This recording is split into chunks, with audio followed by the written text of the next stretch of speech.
Friends welcome back to my channel. ఈరోజు మనం పుదీనా పచ్చడి చేసేద్దాం. వచ్చేసేయండి అండి. చాలా అంటే చాలా బాగుంటుంది అనమాట పుదీనా పచ్చడి. ఇక ముందుగా మనం పుదీనా పచ్చడి కోసం అయితే మెయిన్ ఇంగ్రీడియంట్ అయితే నేనైతే పుదీనా పచ్చడిలో మినపగుండ్లు అండి. ఇక మినపగుండ్లు ఉంటాయి కదా, వాటిని అయితే కంపల్సరీగా వేస్తాను. పచ్చడికి చాలా బాగుంటుంది, టేస్ట్ కూడా బాగుంటుంది మినపగుండ్లు. వీటిని అయితే ఇంక వేయించుకోవాలండి. కలర్ చేంజ్ అయ్యే వరకు మంచి స్మెల్ అయితే వస్తుందండి. మనకు వేగిపోయాక ఆ స్మెల్ వచ్చే వరకు వేయించేసుకోండి. ఇంక వాటిని ఒక ప్లేట్లోకి తీసేసుకొని మళ్ళీ అదే ప్యాన్లో కొంచెం ఆయిల్ అయితే వేసేసుకొని ఇంకా మనం పుదీనాకుని అయితే బాగా క్లీన్ చేసేసుకొని బాగా వాష్ చేసేసుకొని దాన్ని కూడా వేసుకొని వేయించేసుకోండి. ఈ పుదీనాకుని ఇక మనం ఒలుచుకోవడానికి చాలా టైం పట్టింది ఫ్రెండ్స్. అసలు అయితే ఇక నాకైతే ఈ రోజైతే ఈ పుదీనాకుని ఒక అరగంట పైన అయితే పట్టిందండి క్లీన్ చేసుకోవడానికి. అదంతా ఒలుచుకోవడం టైం పట్టింది కదండి. అదే కొత్తిమీర అయితే ఏముంది, బరాబరా మనం కట్ చేసేసుకొని కడుక్కోవడమే.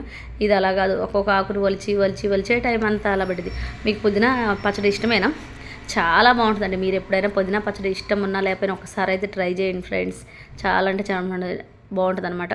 టిఫిన్స్లోకి కానీ మీరు లంచ్లోకైనా అసలు అన్నంలోకి అయితే ఇంకా బాగున్నట్టుంటుంది, టిఫిన్లోకి అయితే ఇంకా సూపర్ ఉంటుంది.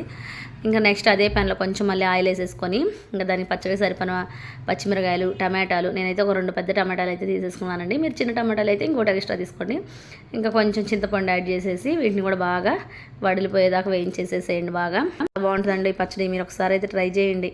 ఈ వీడియో చూసేసి అయితే మటుకి మీరు ట్రై చేసాక నచ్చకపోతే నచ్చలేదని చెప్పండి. నచ్చితే మటుకి మీరు ఇంకొకసారి అయితే పచ్చడి మిస్ కూడా అవ్వరు అనమాట. ఇంకెప్పుడు ఇంకా తింటూనే ఉంటారు ఎప్పుడు. నిజంగా చాలా అంటే చాలా బాగుంటుందండి. అసలు చూసుకొని వేసుకోండి పచ్చిమిరకాయలు మటుకు. మరి మంట ఎక్కువైనాయి అనుకోండి అండి ఇంకా అసలు తినలేము మనం. ఇవైతే మంటకాయలు కాదు కాబట్టి నేను కొంచెం ఎక్కువ కాయలు వేసేసాను. ఇంకా నెక్స్ట్ ఏంటంటే వీటి ముందునే మిక్సీ పట్టుకోవాలండి. ఈ మినప గుండ్లు ఉన్నాయి కదా, కొంచెం జీలకర్ర కూడా వేసేసుకోండి. పచ్చి జీలకర్ర అది వేయించింది అయితే ఏం కాదు. ఇంక ఈ జీలకర్ర కూడా వేసేసుకొని మనకి సరిపడా ఉప్పు వేసేసుకోండి అండి, రాక్ సాల్ట్ పచ్చడిలోకి. వీటి ముందే మిక్సీ పట్టేసేసాం అనుకో, దాంతో కలిపి పట్టేసేస్తే మెదగదండి. ఇంక ఇలా ముందే మిక్సీ చేసేస్తే పౌడర్ లాగా వచ్చేసేసింది. దీంట్లో ఇంక మనం ముందే మిక్సీ చేసుకోవాల్సినవి ఈ ఆకు ఉంది కదండి, పుదీనాకు వేసేసుకొని ఇంకా టమాటాలు, పచ్చిమిరకాయలు అవి కూడా వేయించేసుకున్నాం కదా, వీటన్నిటిని కూడా వేయించేసుకొని మిక్సీ పట్టేసేస్తే ఇంకా మనకైతే పుదీనా పచ్చడి అయితే రెడీ అండి. నిజంగా నేను అన్నానని కాదు, మీకైతే ఇష్టం ఉంటే పుదీనా పచ్చడి ఇష్టమా లేదని కామెంట్ చేయండి. ఇష్టం లేకపోతే మటుకు ఒక్కసారి ట్రై చేయండి. అసలు మీరు ఇంకా దోశల్లోకి, ఇడ్లీలోకి ఎలాగైనా బాగుంటుంది. ఇదిగోండి కచ్చాపచ్చాగా మిక్సీ పట్టేసుకోండి.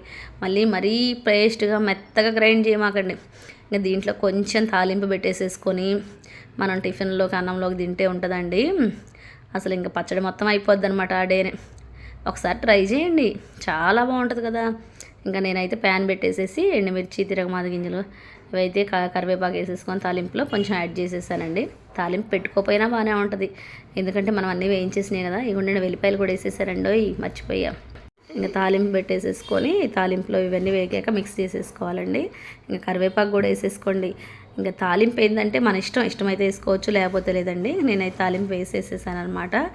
ఇంకా మనం ఏంటంటే ఎక్కువ రోజులు ఉండడానికి కొంచెం తాలింపు వేసుకొని పెట్టుకోండి, కానీ ఎక్కువ రోజులు ఏమి ఉండదండి, అసలు మిగలడమే ఉండదు. మనం అనుకుంటాం, మాకైతే ఈ రోజుకే అయిపోతుంది అనమాట. అసలు చాలా ఈజీ ప్రాసెస్ కదా, ఇవన్నీ కూడా చాలా బాగుంది కదా. ఇంకా చూస్తే మీకు చేసేయాలనిపిస్తుందా? ఇంకెళ్ళి చేసేసుకోండి త్వరగా. నచ్చితే video like, share, comment, subscribe చేసుకోండి ఫ్రెండ్స్. సబ్స్క్రైబ్ చేసుకున్నారనుకో ఈ పచ్చడి మీకే పంపించేస్తా. చేసుకోలేదనుకో మీకు పంపించను ఫ్రెండ్స్ నేను. Bye friends, bye.